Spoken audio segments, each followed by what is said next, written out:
Okay. That's a thermal imaging camera. That helps firefighters in the smoke environment and the heat environment to be able to find a person if there's someone inside. Oh, wow. It registers heat. So I'll show you something really neat when y'all come in. Okay. I'll turn the lights on so nobody gets hurt.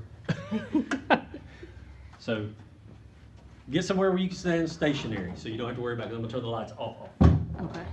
And I'll give this back to you again. Okay. And so, as you can imagine, when we go into a fire, it is absolutely Dark. dark. Pitch dark. So You can see him. you can see me. Yes. And so that's what we use. So when we go into a smoke-filled environment and a fire, if the fire was burning behind me, you would see the fire raging. But you would also see me. So if the fire's on one end of the house and we're trying to search the bedrooms, we're trying to search the living rooms and whatnot to see someone, normally in years past, before we had the technology, we would have to crawl around and feel, basically with our eyes closed, and try to find them with our hands. Now we have this device, which has not taken the place of the basics that we've learned over the years, but it also, as you can tell, makes quick reference for a room. We can sweep a room really quick with that camera, and if someone is obvious, we can find them very fast.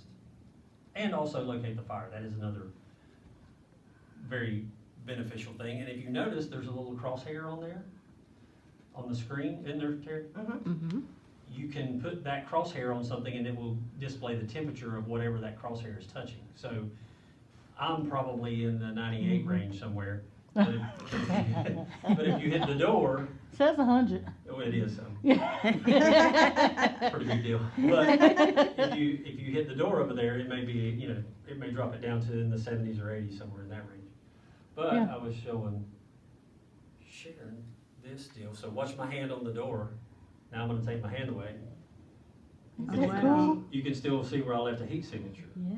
So You can also see where the light switch is too, as far as that area. Yep. We use this back behind walls so that we don't have to necessarily tear down a wall. We can see if there's a heat source back there that's too hot. Because if there was a fire behind that wall, Mm-hmm. it would be very obvious when you're looking at the rest of the, when you're looking at that wall, you can tell where the heat is primarily at. So it keeps us from indiscriminately tearing your sheetrock apart. Okay. Mm-hmm. Do All the right. thing. Do the thing with your feet again. Okay, so you got my feet? Yep. All right, my right foot, here it goes.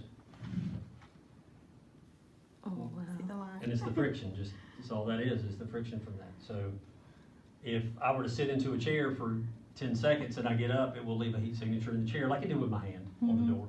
So it will go away a lot, somewhat relatively quick. All right, I'll turn the light on so that way everybody's Okay. ready for it.